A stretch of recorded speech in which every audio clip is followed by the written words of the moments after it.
We want to say benvenuti e grazie to everyone.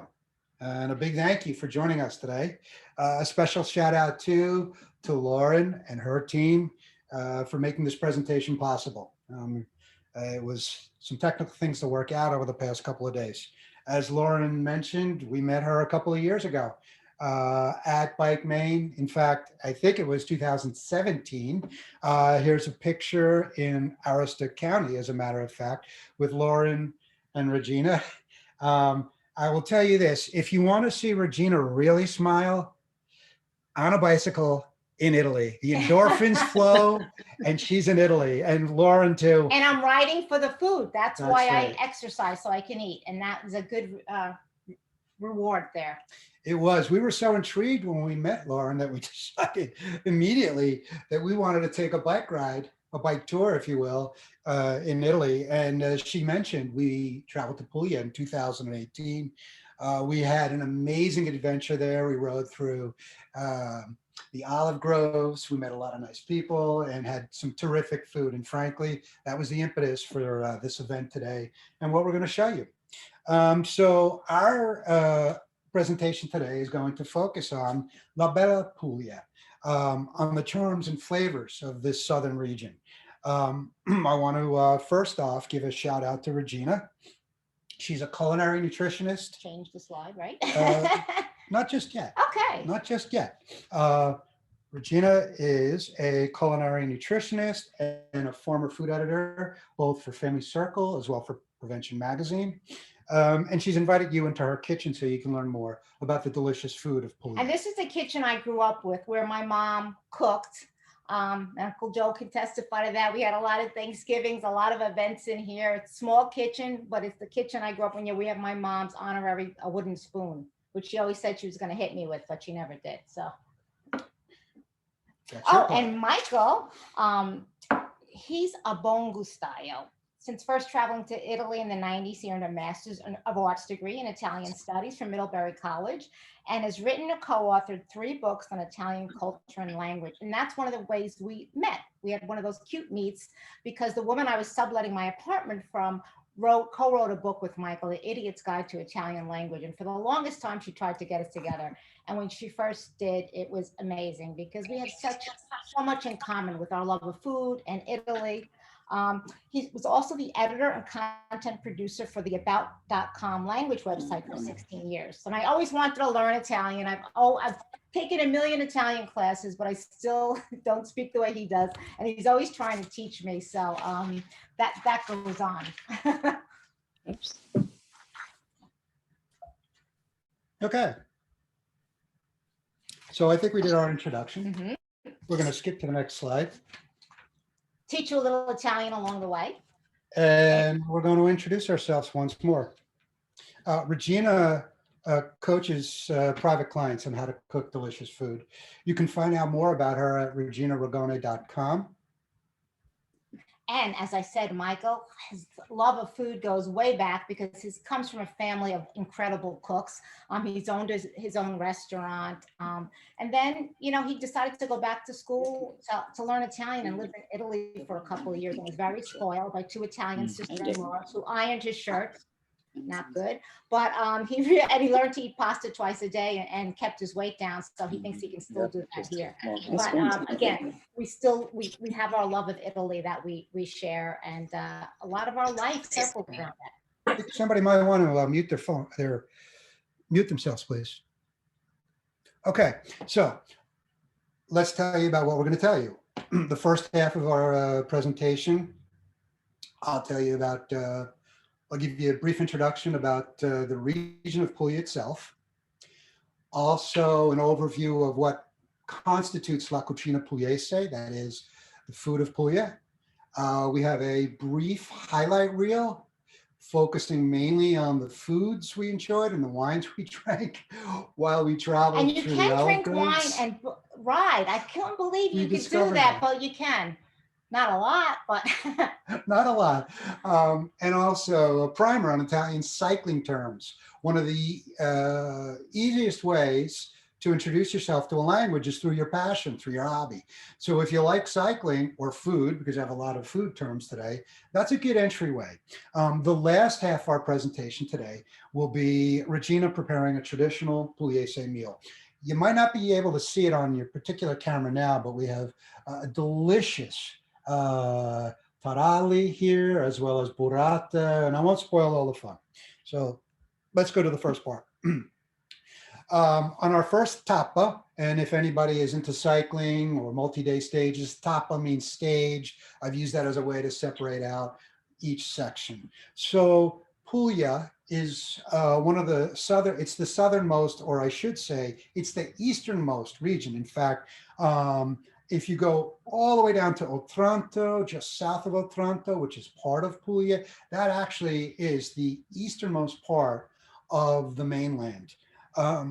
As everybody knows, Italy is, looks like a boot, right? If you look at it from space and you look at it with north on the top.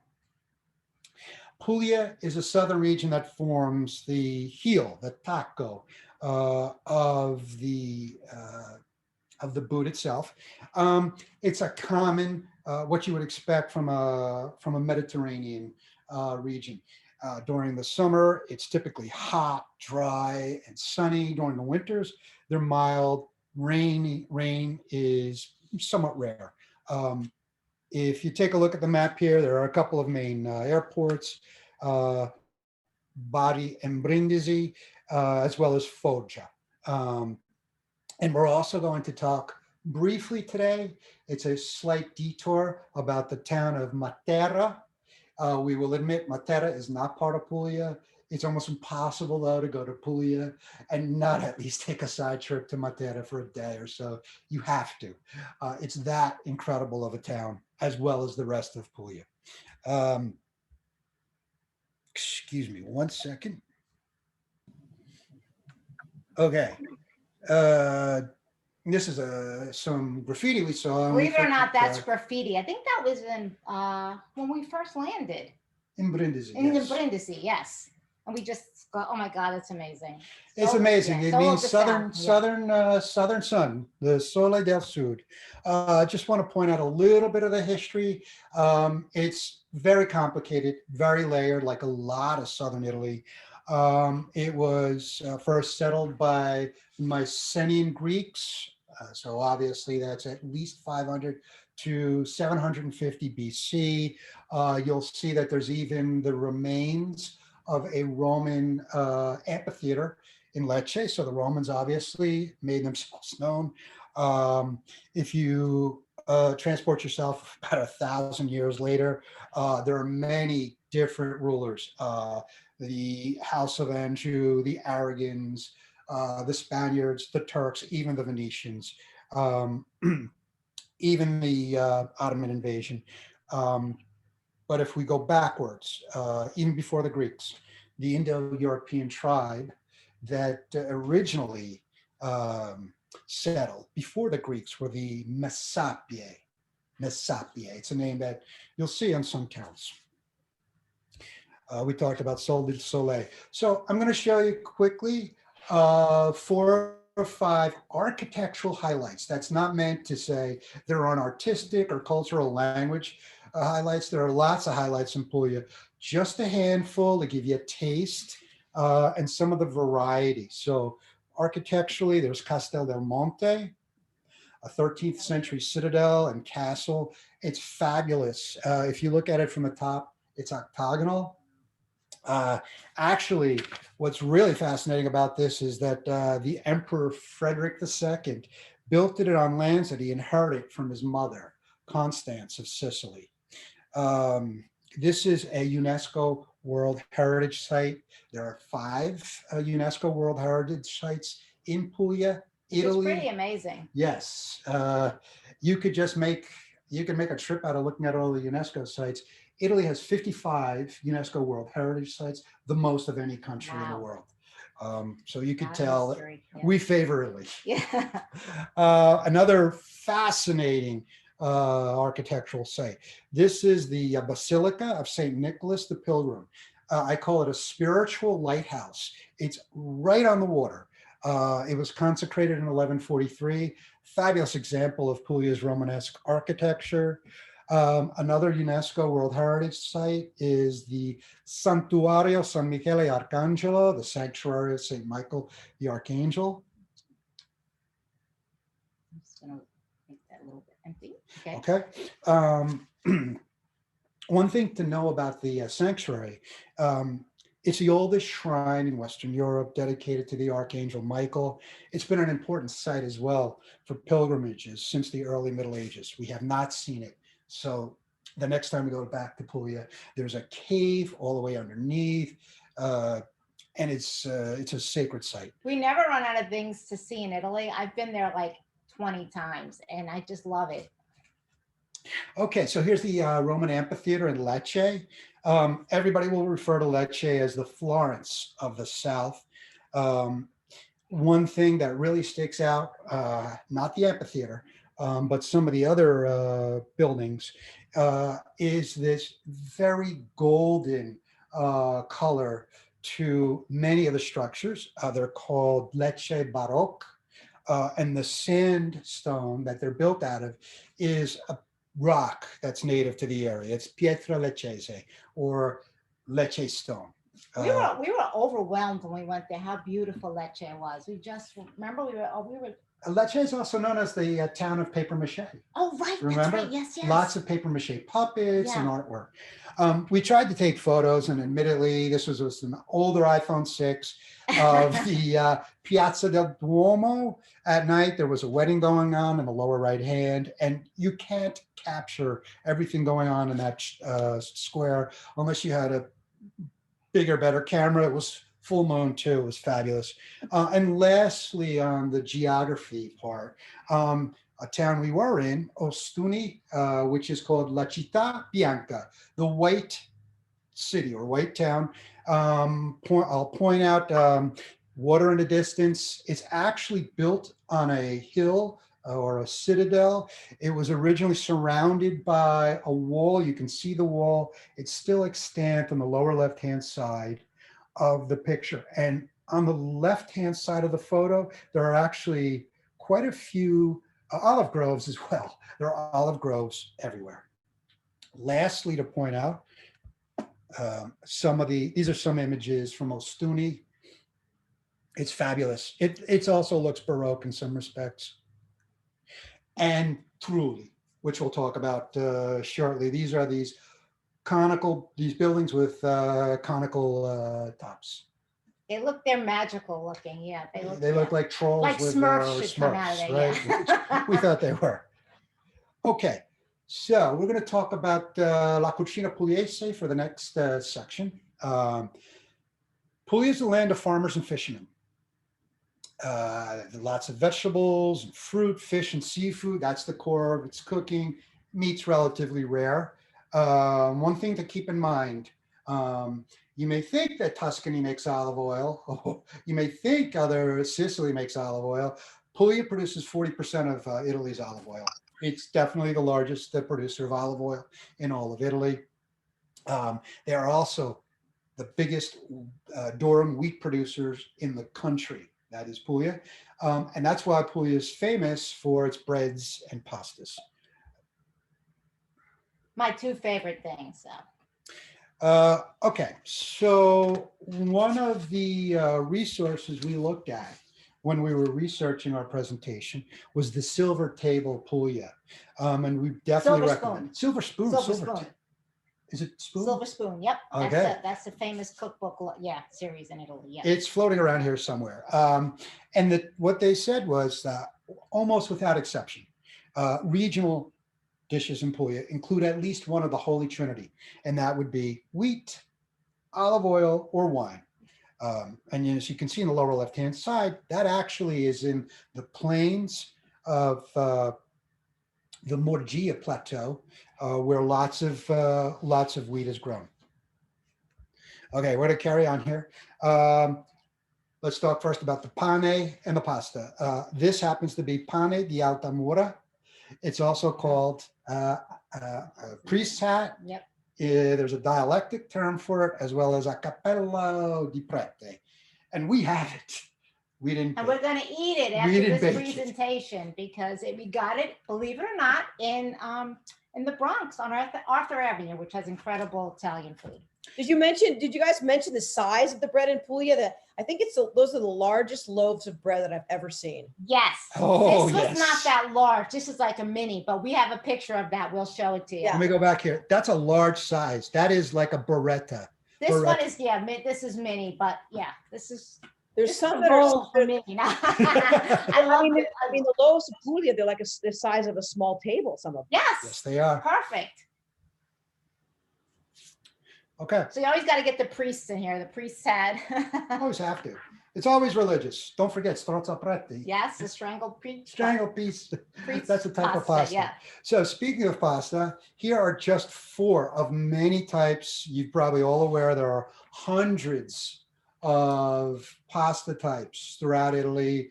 Many of them are particular to a region, and there's an incredible history behind them. We'll just point out 4. There on the left-hand side of your screen is sagne. These are rolled ribbons of fettuccine. Capunti, which resembles open pea That's amazing. pods. The ideas they come up for pasta shapes blow me away. I know. Okay, so this is one we just became aware of. They're called troccoli, or I think that's the correct pronunciation. Tropholi, yeah. Troccoli, right? It begins to remind us of spaghetti alla chitarra, right? Where you push or press the pasta, I call it pasta as Italians do, the dough, to get this form. And as you can see here, what they use is a grooved rolling pin. The pin is called a troccolo or a troccolatura. And that, when you press it, you get a thicker spaghetti with a square or oval cross section. Just want to take a look at the time here. It's okay. Of course, you've all heard of orecchiette, little ears, by far the most famous pasta in all of Puglia. Now, speaking of orecchiette, if you have a chance, go online, Google, search for the pasta ladies or pasta grannies. Yes. That's great. Well, the whole show is great. It's a YouTube. The whole show is phenomenal. Pasta Grannies, the YouTube show. That's all I'm going to say. You'll learn a lot about how these ladies sell and for some of them, they have to. They don't have much of a choice. Maybe somebody else in their family is unemployed or without a job. And they went on strike a little So, while ago, and right? Michael, did you say this is the pasta lady of Umbria, of Puglia? There's actually There's a ton one of of Bari as well. I think the Times in Okay. our resources will show you has done the pasta ladies of Bari. Yeah, this is a I'm New gonna York find Times it. article. Yes. Okay. This is not pasta grannies. This is a little different. Okay. Another use of all of that durum wheat is a product called Frisale. We have a bunch of them here, and we'll show you how we prepare them. It's a very hard, rough, dried, twice baked bread in the shape of a ring. I'm going to go a little fast because I'm just taking a look at the That's time. all right. But Take your time. there's also what some of us known as darals, Yeah. tarali, okay? These small, hard snacks. And we will point this out to you. If you ever go to Lecce, this is tarali heaven. It's a shop called La Casa del Oh my Taralino. God, they had so many flavors. I couldn't stop trying them. I can't even believe the amount of flavors they had, sweet and savory. Sweet and savory. We didn't take any pictures because I was so busy eating them. He just realized, oh, he only took that picture. But I'm going to take a step back just for a second. And I just want to point something out about the orecchiette. According to the owner of the Awaiting Table Cookery School in Lecce, Silvestro Silvestori, he says the size of the orecchiette vary depending on where you are near Bari. They're very tiny, like contact lens. Sometimes they're big as bottle caps farther south. wow, interesting. So I would like to take not only a gelato tour, Yeah. but why don't we do an orecchiette tour? I like that idea. Sure you do. I do too. So let's move on here. Okay, let's talk about olive oil briefly, because we could spend an entire session on olive oil. But Puglia is the olive oil capital of Italy, as we mentioned. There are at least 60 million olive trees, and millions of them are so old they're protected by the government. And we got to go on a great olive, of course, oil tasting when we were there. This is the Frantoio Intimi. Yes, intimi. Yeah, intimi. Intimi. Yes. We brought a couple of bottles back, and just to show you how this all works, Yeah. 100 years ago, they used a wooden or press. On the right-hand side are their sterile facilities. You could do surgery there nowadays. That's how serious they take this. We'll talk about the Vini Pugliese as Great well. wine. We love the wine. Yep. Now, some background on the Pugliese wine. Frankly, for many years, for a very long time, Pugliese wine was bulk wine. It was not at the top of the list. That is changing fairly quickly, as quickly as you could Because change. what happened, Michael? Because I went on a wine tour of Puglia a few years ago. People from the north were coming down to get the grapes from the south to use in their wines, and they're like, "Hey, they're taking our grapes. We may as well, market our wines a little bit better." And now they have a really great I wine. think that's what's happening. I think Yes. there is more investment by Mhm. northern wineries as well. Yes. There's a lot of it. There's a big one down there. I forget which name. I don't recall. Yeah. Primitivo is one of their famous ones. So, as Regina said, Primitivo, in fact, is the same grape as Zinfandel in Oh, the United States. It's also one of the two most popular red wines or red grape. I should say red wine. The other is Negro Amaro. mhm. Okay. And there is also a Sangiovese, believe it or not, is the most prevalent grape variety. It's sold in bulk for blended wines. Okay. We've provided a list of all the wines we had when we were there. We like them. So if you're looking for a list of Vini Pugliese, we recommend what we've got listed here. You'll see them more later. And you know what they say, if it grows together, it goes together. So the wines go so Ooh, good well one. with food. I never heard Yeah, I that. like That's a good that. one. Two other items besides wheat, olive oil, and wine: formaggi, cheese, and seafood. I think this best represents how seriously Pugliese take cheese. This is the cheese list for breakfast, Wow. right? So there, some of the names may seem familiar to you: Caciocavallo, Formaggio Pecorino. What I like is the Buratine, small burrata, Ricottine, Morbidello is a soft. There's one here listed, Giuncata. This we found fascinating. Now, Giuncata, the name comes from the traditional wooden mold that you see on the left. It's reed. So the word for reed is giunco in Italian, and that's what gives it the form. It's a cow's milk. Wow. It's a ricotta, no? Is Is it it a kind of ricotta? Was that like a Uh, ricotta? Yes, I believe so. Yeah. And you must get some flavor from the actual wood too. It might get. I would think so. Wow. Okay, this is all I'm going to say about the seafood, because you could go on and on about the seafood, but this is a typical pescaria, a fishery in Bari. There are seafood markets up and down the coast. Remember, I failed to mention there are 4 bodies of water. Obviously, the Adriatic Sea to the northeast. There's the Gulf of Taranto. Taranto. Where Uncle the Joe is south, from. right? Your Uncle Joe. Okay, we're going to move on to the highlight reel. So just to remind everybody, we were there in October of 2018. Now, any guided tour requires guides. And we had 2 extraordinary guides that we'd like to call out because they were fantastic. Now, just a reminder, what happens is you arrive in Brindisi, which is kind of sort of in the middle. First, as soon as you arrive, the guides take you in the support wagon all the way to the southernmost point. It may have changed, but at least that was our tour. We went to Otranto to start. So we'll introduce first Paolo Nicolosi. Nicolosi. Yes. He's the king of Sicily, born and raised in Catania. I will say this: he sets up a mean rest stop Like you need snacks. We Every eat day. all the time, but he set incredible little snack setups for us. Yeah. When we were Oh, cool. Yes, indeed. This is Paolo talking to the proprietor at the masseria we saw Yes. towards the end of our trip. The other, the only man in Ireland, and yes, Henrik, the only man in Ireland with the name Henrik. His mother's never had a good explanation for that. There's no other Henriks in Ireland, but Henrik Murphy. Henrik has lived in Italy for over 20 years. He started in his early 20s because he was a bicycle racer. I Yeah, you think can he tell rode by his body he's Criterions. a racer. Yeah. Fun little fact for you. If you want to find a four-leaf clover, take yourself an Irishman, because one day out of the middle of nowhere, the entire tour stopped. Henrik, within minutes, found a four-leaf clover for every single one of us. Wow.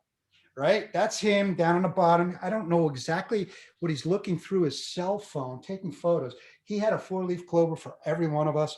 And I found out that some traditions say your fortune will double if you give out a four-leaf clover to someone else. And I just wanted to point out, because a lot of people say to us, oh, I could never ride that much. We had a man on a trip who's actually been on quite a few of your trips, Lauren, John, and he had just broken his hip the spring June. before June. John had an accident in June. He was now riding again in October. And he had an electric bike they got him for the hills. He didn't always use it, but he wasn't going to miss this trip, and they got him, which they're very popular now, the electric bike. So that's another option. Okay, two things to point out that visually struck us through our entire time there.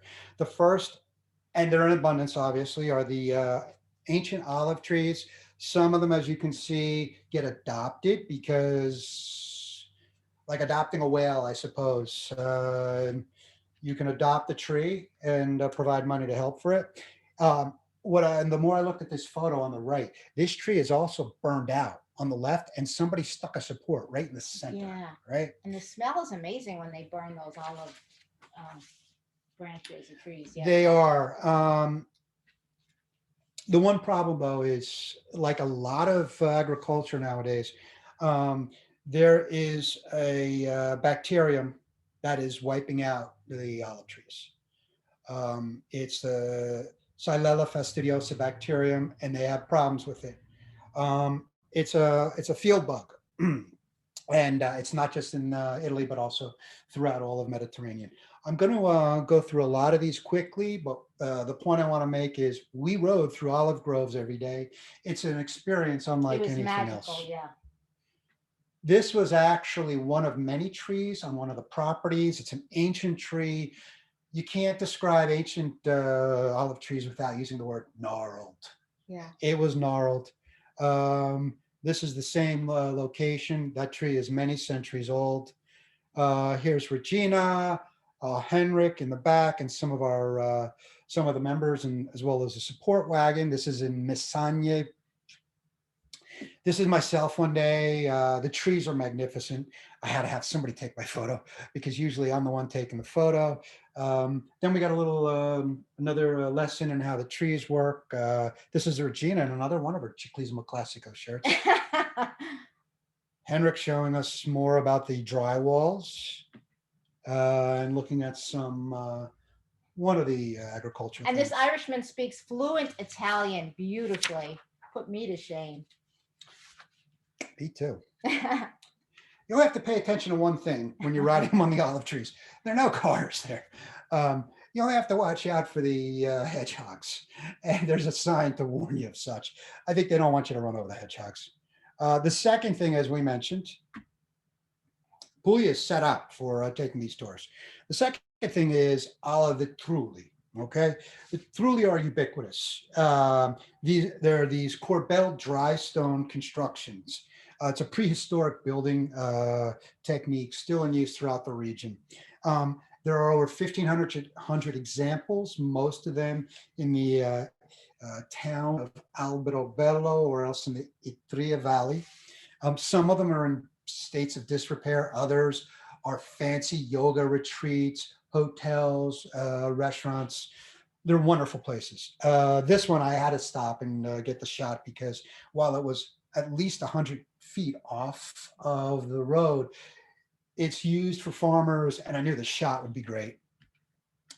This tree, we think this one in the back was under construction because it was fenced off like contractor was Oh, about and to I do was some probably work. smiling because Michael's probably said, maybe we'll buy it truly one day and live here if we win lottery. Truly, we will. This is Martina Franca. It's so magical. Here you can see the inside of it, and it is dry stone construction. So the keystone is what keeps up the ceilings here. This is on a masseria, on a farm where they're still using it. Even cats like to sun themselves. The symbols have meaning, as well as what I call these parchesi or chest tops. On the top of each of them, there are about 6 Oh, or they 8 do like that are family traditional. crests. Mm, No, the I don't- symbol, no. I don't know. Okay. We'll have to find out. Maybe somebody else can tell us. And this was the entryway to our honeymoon suite that night. Yeah, that was amazing. It was an amazing suite. Here it's not dry stone because it's the interior of the kitchen. This is the place we stayed at in Alberobello. I'm going to fast forward. Just looking at the time, and I want We to make sure we actually get to the did food. ride our bikes. It wasn't just eating. So we did ride our bikes. It wasn't. Okay, so I am going to go fast, just so that we can get to the food. This is in Otranto, our first day. One of our restaurant meals included a seafood, cold seafood On the half shell. on the half shell. These are pacare, actually, which I Pacare, think yeah. pacare are from Naples. Did you take Um, all these pictures on the trip? Yes, we did. Wow. Oh, it so looks so yummy. Yeah, that's one reason we wanted to show everybody. We thought I'm we'd get just them gonna shout out one little thing of what I love. I mean, having traveled all over Italy and eaten all over Italy, Pugliese food is, I'm gonna be, probably my absolute favorite. Mine too. And I've One traveled reason a is lot. that Yes. there's so many vegetables. I mean, if you So love vegetables, fresh Yeah. and delicious. Yeah. it's the vegetables are like, Yeah. you just go to Puglia and it's like a garden. So anyway, Yeah. that's my That's comparison. one of the reasons I wanted to go there for this biking trip. Yep. Yeah. Okay, so I'm going to go fast now. One thing I want to point out, there are many watchtowers on the coast of Puglia, as well as elsewhere in Italy. These have been built hundreds of years ago. And the doorway is about 30 feet up with a ladder. So if the enemy came, they would just destroy, the people in the tower would destroy the ladder, lock themselves in, signal by fire bells that there's an enemy approaching. And there, as I mentioned, there could be many types of enemies. This was me in Paradiso for a little while until the end of the day. Unfortunately, Regina got lost. Oh, I no. got lost the first day I was there. I was having such a good time. And then I don't know what happened. Everybody went one way and I went the other and I was lost. And But I was in a nice area, so She ended up in a cafe.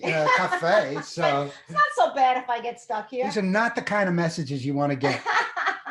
If you're looking at the time, my time never stopped. I don't know why. It's not 9:03 in the morning. It was 3:03 in the afternoon. And I got put in a doghouse for a little while. Not really. Regina would never do that. Another meal the same night, tomato Carpaccio. carpaccio. And we got to stop right here. We have to. I did not put the cheese on that seafood. I just want my family to know. I did not put the cheese on that. We asked the cameriere. He said, "You want some cheese?" I said, "Are you sure?" He goes, "We put cheese on seafood nowadays." Just so you know, I did not ask for that. They're used to Americans. This was the next day or two. What I want to show here is the seafood on the right. Fabulous dish with polpo, octopus, and a tomato-based sauce. Leche. I'll go through these pictures. Always have to have a picture when you show Italy of the senior woman looking in a house down dress. in a house dress from the second story, from the loggia. This was in Messagne, a multi-course meal, including, I actually got to have 2 dishes of pasta. I don't think you ate all yours. And seafood, of course. And that was the night we saw the tarantella. Oh, Incredible yes. tarantella. Oh, And there was yes. a wedding going on at the hotel and they did incredible fireworks afterwards. They were so hospitable that the staff actually made us a cake. Arrivederci, da tenuta moreno. That was marvelous. Next day on the coast, this was a beach pavilion. The beach was literally a few feet from here. Great dish. And there's with, the vegetables that Lauren is talking about. I mean, yeah. vegetables Oh. all the time. Look at those. Which is how I vegetables. grew up and why I love vegetables, because this is a part of their culture. And need I point out the orecchiette on the right-hand side? That was the main meal. This was a meal in Ostuni. This was not one person. This was shared amongst Oh, several of us. mozzarella. Yes, this is burrata. Burrata. We did not have a octopus sandwich. We want to, but it was closed. This is a panino con il polpo. You can have it two different ways. This is where this dish originated. The dish I'm gonna make. We This went to this is- incredible little sweet restaurant where you got to sit. That was our table right outside the kitchen. And the women were really cute. They had these like bonnets on when they cooked. And they watched us. And they were so happy that we loved the food so much. We were so full of joy. And they were just sitting at us like thrilled that we loved the food so much. Oh, we were thrilled. We had a great time there. Yeah. This was actually our rest day. There's actually a glass partition here to separate out the dining room from the kitchen. That's why you might see a reflection off of the glass.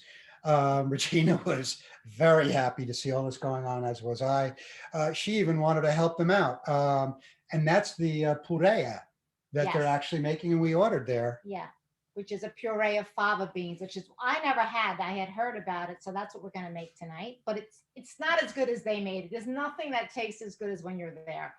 So some details. This is the Osteria Monacelle. It's adjacent to the Museum of Pre-Classic Civilizations of the Southern Morgia.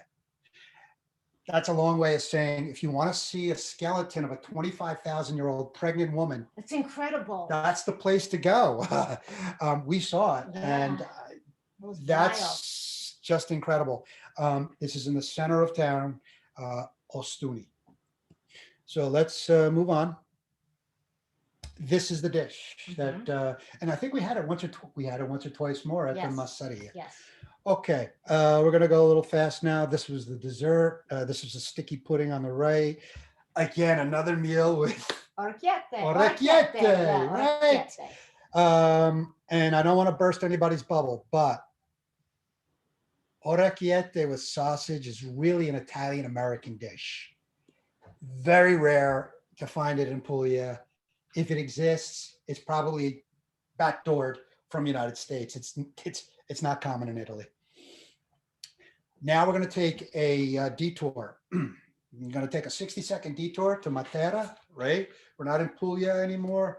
But we Now, have, Matera is where they filmed the Passion of Christ, because it is such, and they film a lot of Bible movies there because it's so biblical looking, it's so ancient looking, and people used to live in caves there. So it is such an incredibly magical place as well. we're not going to do it justice, but we're going to tell you about one or two places.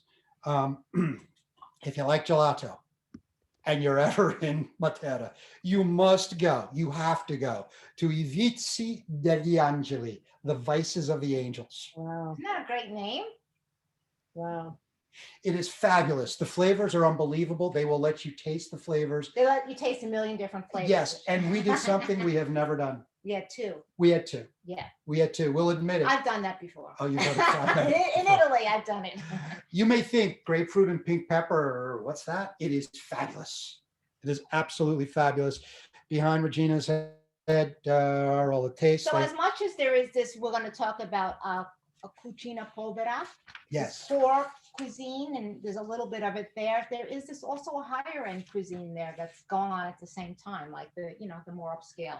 So speaking of la cucina povera, Regina's got, again, That's a gigantic bread. you're that is a talking about. gigantic bread. Yeah. And in the next picture, you'll see it. But these two dishes are the epitome of the Yes, cucina one of povera. them, this is actually the little orangey cake, is a bread cake. It's almost like made to be like a crab cake or a meat cake, but it's made of all bread and it is so delicious and it's got a sauce on it and then some roasted tomatoes. And then the other dish has some kind of pasta and that's the broccoli. It's not broccoli rape. That's the chima. Is that Chimadirapa? I'm Chimadirapa, guessing. which he's going to talk a little bit about. And it looks like some bread. Regina, it's Kitty. Hi. Hello. And so Long here, time no sorry, continue. That's okay. that's okay. Yes, No yes, worries. yes, that's okay. This is Regina's now- favorite kitchen. Okay, so there is a beautiful, it's a museum in Matera. And how old did you say it was? The caves are hundreds of years old. This is a small little room towards the front of a very large cave. The cave is all inclusive. And unfortunately, for hundreds of years, the people of Matera lived here. It was squalid in plain English, but they managed. They had a bedroom And where so yeah, this is like a little where they would live. So this was their kitchen, then they have a bedroom, and then they had what did they have in the back? The little stable. a little stable with animals. For their donkey Yeah. or pigs. And the bed was raised. Why? So the chickens could run under the bed. Yeah, and they also told us they put the kids in the drawers. It was amazing. Amazing. Last image. And Lauren, we got a piece of bread for you. Ooh. So this is called pane di Matera. That is the name, and it's official. Pane di Matera. They make a special salad out of this. They cut it into cubes. We're going to go to the bicycle terms because I'm getting very hungry here. Very quickly. Nice. Okay, I yes. need you to send me that slide. That's a great slide. We'll get you this slide. So if you want to refer to the most important bicycling terms, we've got them right here for you. We also have them phonetically. Once you learn a town, you look at the phonetics and say, Right. that's not sort of, but it's sort of. So just a couple of words. Borracha, that's a water bottle. There's the casco, very important, helmet. The chain is the catena. The fork is the forcella. The brakes are the freni. The maglia is the jersey. Sella, saddle. One thing I want to point out to help you, especially for those just being introduced to Italian. So here is my lesson for the day. Bianchi, Bianchi is the key. Notice the word Bianchi and then celeste, two different ways of pronouncing C. Here's all I want you to remember. C before A-O-U is like English K. Notice the letters. Caffè, cannoli, conto, corpo. But C before E or I is soft. It's cece, celeste, centro, And he always has to correct me. I'm gonna carry this around with me. I like this. Well, what I say to Regina is a little bit different. I say Chianti, Chianti. You can't say Chianti. That's not the way to say it. We've got a list here of how to pronounce the words with CH. We'll give that to And you. bonus, the letter G is exactly the same pronunciation pattern. Actually, no. Ciclismo classico. There's no CHs there. Bicicletta, cerchio, ciclismo, just to show you the CE pattern with the H or not. Okay. Last Italian cycling terms. Gregario is the domestique. He's the helper, or she's the helper, usually he. And Sir's the capitano. This is official. This is really what it looks like. The car in the back is called the Amarilla. And I want to point out our Gregario during our tour and our Amarilla. We didn't pose this picture. I have to tell you that. Paolo constantly carrying stuff around for everybody. That is the amazing part of going on a trip like this. Yes. You get such good care. They take care of all this stuff. And Michael always calls himself my Gregario because he's always setting me up to ride. I don't know how I would do it without you if you didn't set it all up for me. So speaking of riding, pink. Pink in Italy means two things. It means La Gazzetta dello Sport. It's a paper that's been printed on pink paper for over 100 years. The Giro is practically the same thing as the Tour de France. For whatever reason, it's not quite as famous. Same amount of, same length. The route is exactly the same. within a mile or two every year, same number of stages. And it was invented for the same reason in the first decade of the 1900s, to promote the newspaper. Likewise, in France, it was to promote a newspaper. Okay, so here is our menu for our traditional Pugliese meal. Which is going to be much quicker than talking about the food. So do you want to maybe change that? Yes, we're going to switch over. Just give me one. Yes, we'll switch over. I think we're going to go like this. We're going to end Take that show. off, yes. We're going to stop sharing. And please, if you have any questions.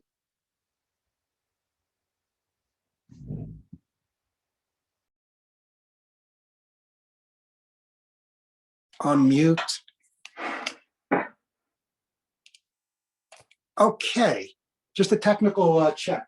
Can you see us? Big screen now? Yes. Yeah, that's what we wanted to see. Hi, Janet. Hi, guys. Okay, I think we got what we wanted. I'm hungry. We're always hungry. Janet went to Italy with me too, and we ate a lot there, but we didn't go on bike rides. That was our No. mistake. That was our mistake. I Okay, should have. here is our menu, as they call it. We have burrata. Now, how is burrata made? It's made with cream, right? Burrata is a relatively new invention, shall we say. I think it's in the first half of the 1900s. Ah, And here's the trick. It's mozzarella and cream inside. So the outer casing is solid cheese. The inside has stracciatella and cream. Cream on top of cream on top of mozzarella. It is fabulous. do we shut this? We have No, to no, stop sharing? hold on. Okay. Then we have, Oh, our bread. here's our pane, right? It just The looks like a pre-select roll pane. compared to that bread over there. It's fabulous. Extra virgin olive oil, Frisale. Yes, and so Uh, Michael said that sometimes you dip these, I don't know, in salted water to soften it because it is Yes. so hard, but I love them hard. We actually were able to get them, of course, on Arthur Avenue and in my neighborhood, because we live in an Italian neighborhood. Our neighborhood store had them, but I love them crunchy, but we put tomato, like just tomatoes, basil, olive oil. And this is the thing about cucina povera, is that it's basically, it's not that it's poor food, but it is using what you have in just really creative ways. And it's how I grew up. They didn't call it anything now. And it's funny, Michael and I always joke because, you know, my parents used to be so, I would say frugal, but they just didn't want to waste things. And we didn't grow up with a lot of meat. My mother was first generation Italian. She grew up in Little Italy in Manhattan, and she would tell me the crazy things her mother, who owned a trattoria, would cook. Some of it was like lung and all these other things I would never touch. But luckily we didn't have that growing up. We had a lot of vegetables, and I always loved vegetables, and I couldn't understand why other kids didn't like them. But it was a lot of stuff that was from this area where they're from, Southern Italy. So it was like escarole and beans and zucchini with potatoes and some eggs. So it's what they're calling now plant-centered eating. It's so funny because this is what people in Italy and the Mediterranean diet have been doing for years, and why they're healthy. They use olive oil. The people aren't super slim there. We did notice that because they do, I think because they were farmers. They did eat a lot of starch. So we have to we can't eat that whole giant thing of bread, even though I would love to. And we did buy one of them, and Michael said every time he saw me, I was eating it because. I'll say this as a sidebar. I think people in Italy, as well as people in the United States, were thinner back in the 90s. I spent 3 years there Yeah. in Italy. But there has been, unfortunately, or fortunately, depending on your point of view, a huge increase in eating cibo surgelato, frozen food, because moms didn't have time. So, especially in the past 20 So or as 30 they get years. away from their traditional diet, they do start putting on weight, and that's why they call it obesity. But we're not going to get into that negative talk because when We you ride ride. your bike, We you ride can eat so all we this, can and eat. that's what was the amazing thing. We don't gain weight. And if you eat this really good fresh food, you don't. But anyway, so cucina povera, it's beans, it's it's a lot of, it is starch, but also vegetables. And so these are complex carbohydrates. I'm going to ask if you can move that Absolutely. over there. So what I did, and this is a dish that I had never made. I fell in love with it when those ladies made it. It's fava bean puree. I know the whole joke with fava beans is always silence of the lamb. These are dried fava beans. And I had a hard time finding them, so I ordered them from my favorite sauce, which is Bob's Red Mill. These are shelled and blanched, which I thought was interesting. And then I found out the reason they do that is so that you don't have to cook it for hours. They don't have to be soaked. So I cooked this for about 45 minutes in chicken broth, and we have the recipe. You'll be able to get that. And what you basically do is puree it. This is how I also knew Michael was for me. He actually had a food mill. What man has a food mill? He had a food mill. So I cooked the beans for about an hour. The one thing I realized from making this, you really do need to cook the beans down, and some Yukon Gold potato.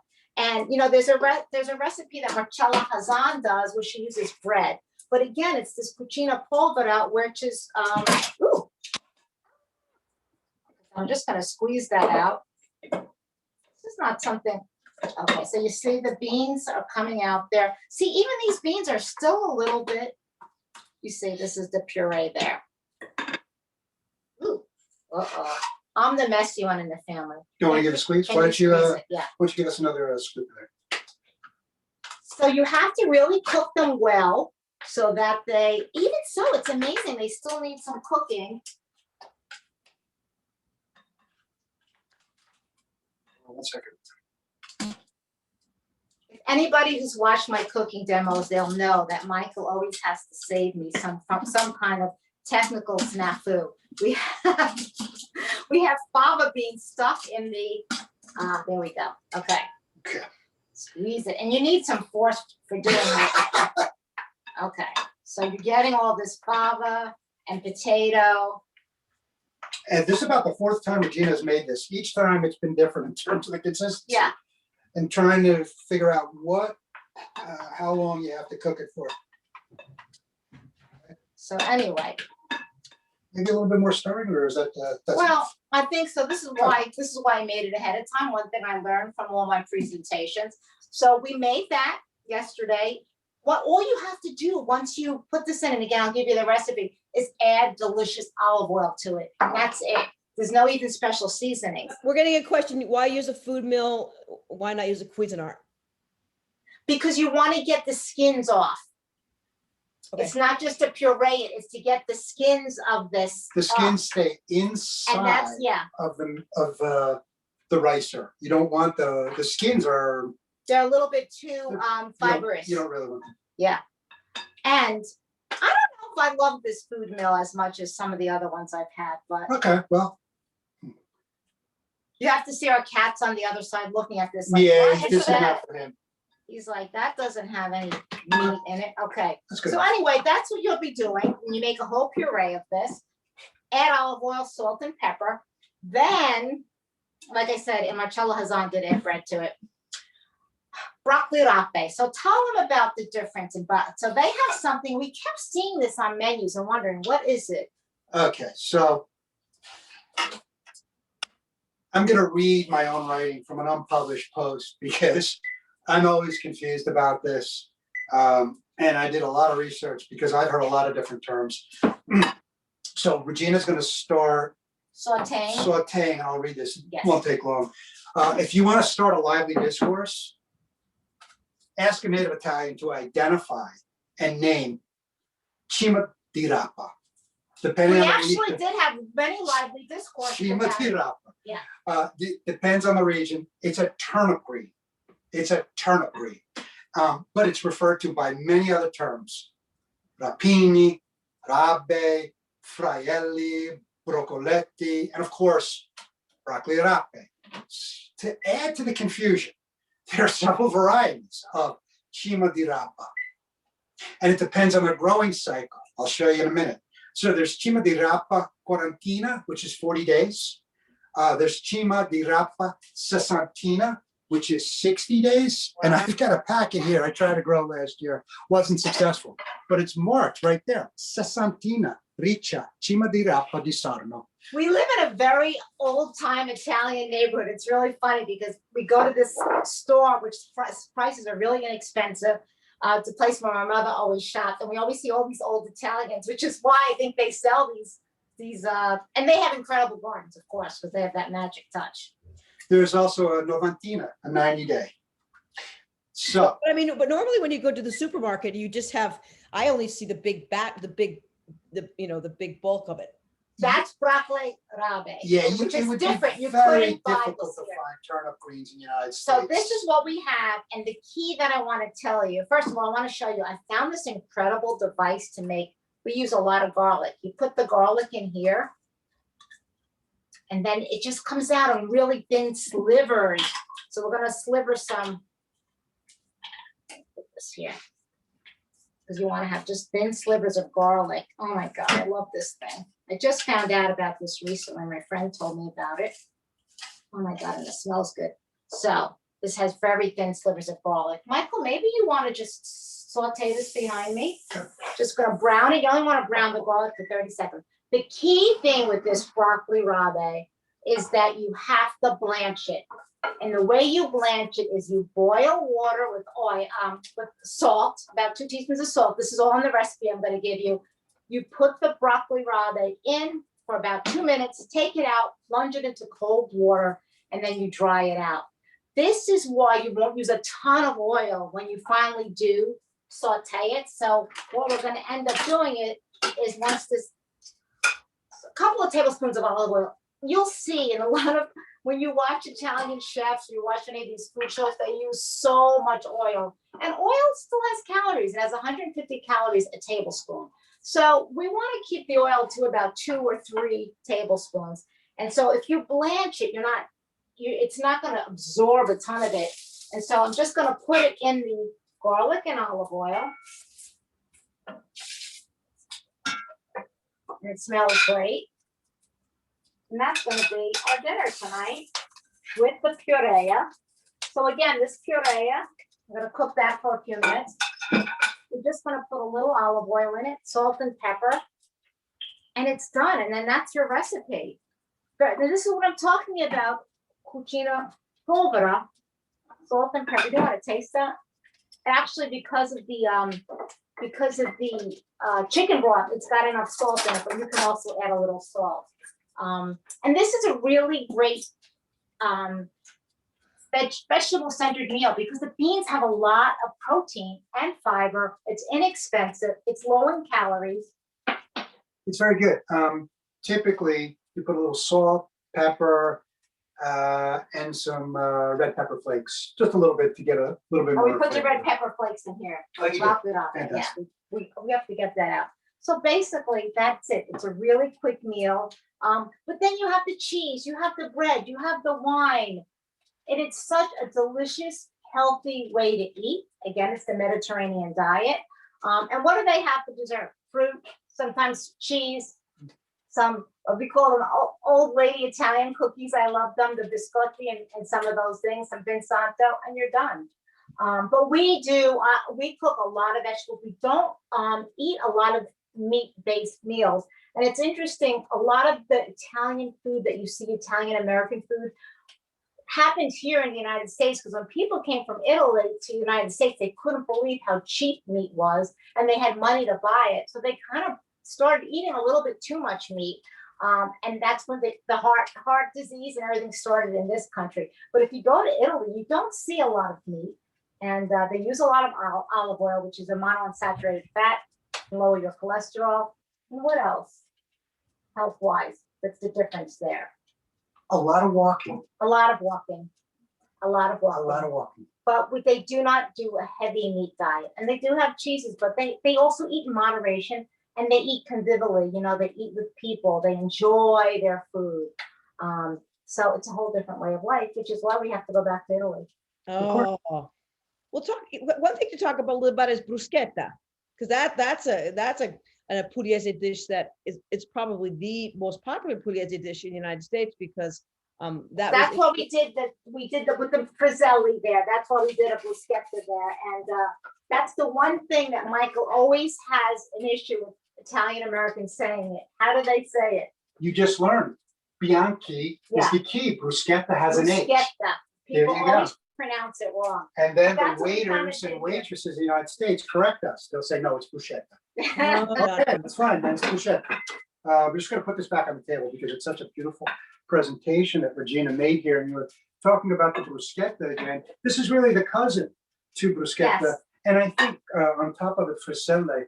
And I think you were telling me a story about how your dad had some kind of Oh, he used to hard. put, he used to use biscuit. these hard square biscuits Right. and they were underneath for spongili Oh, in the really? sauce. Yeah.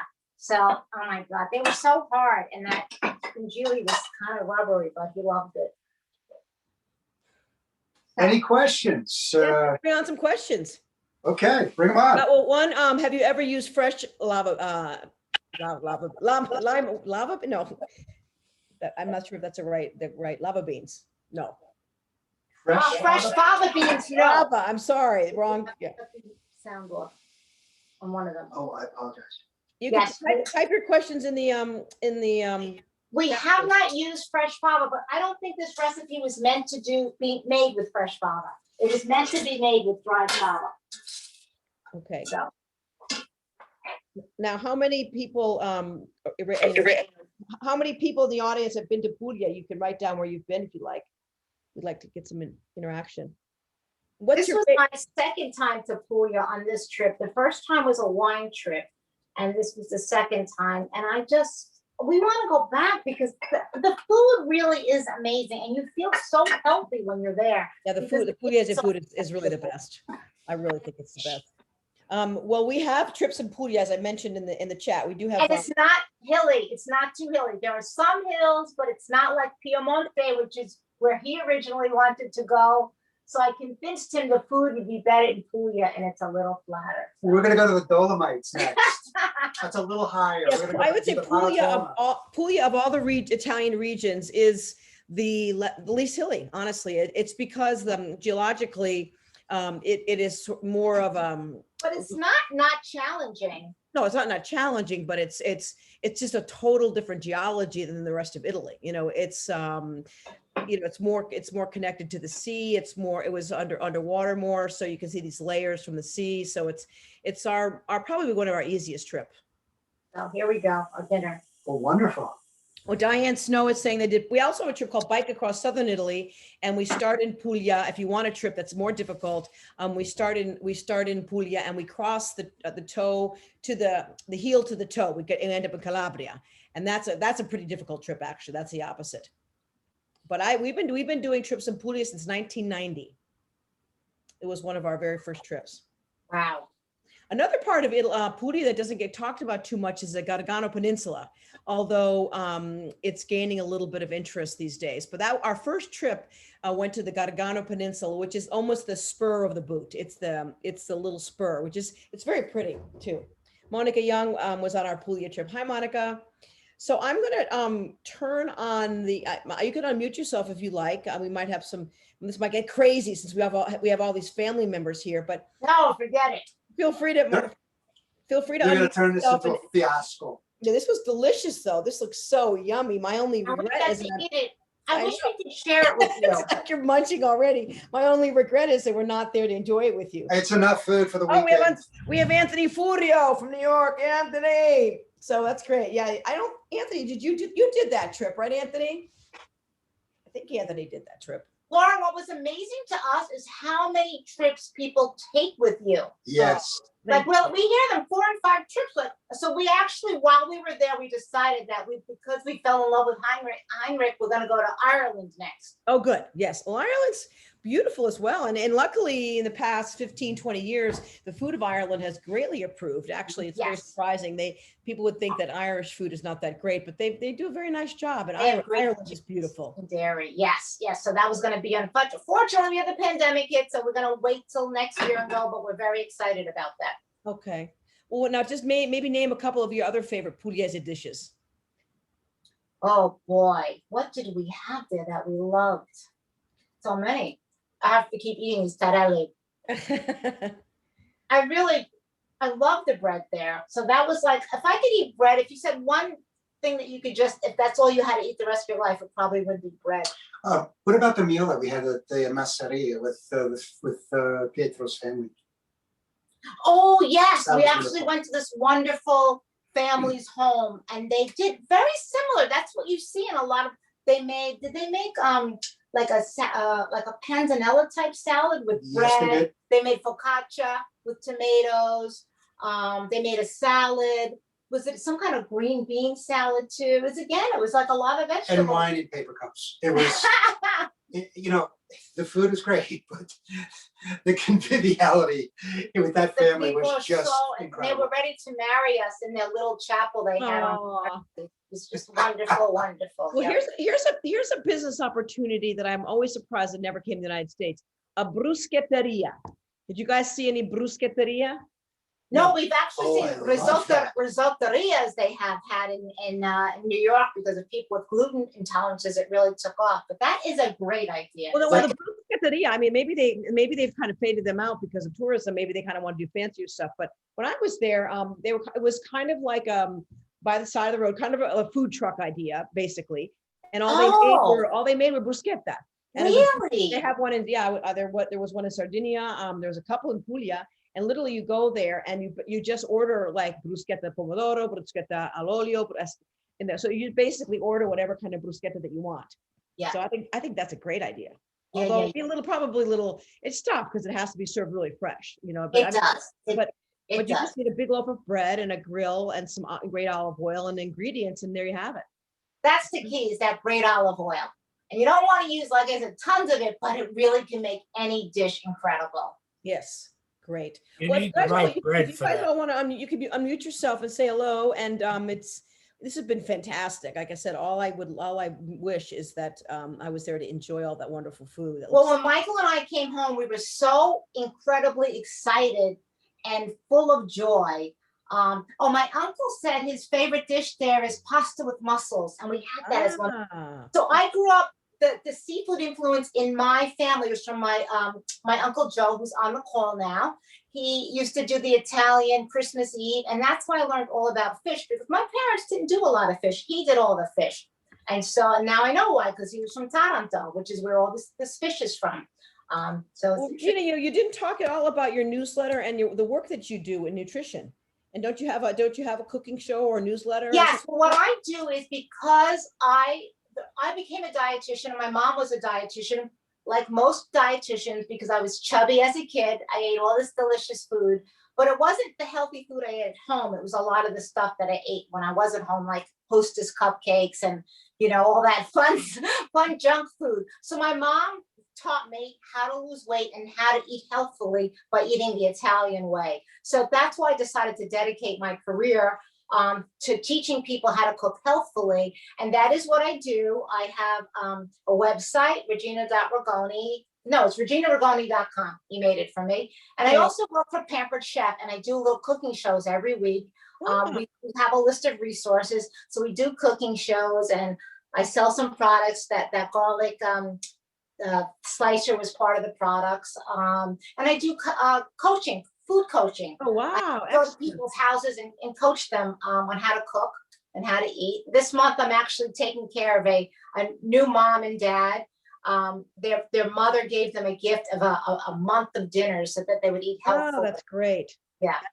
Excellent. Well, I mean, tomorrow, everyone who's attended and the people that had to leave early will get a thank you note, and you guys need to send, all you need to do tonight is send me all the links.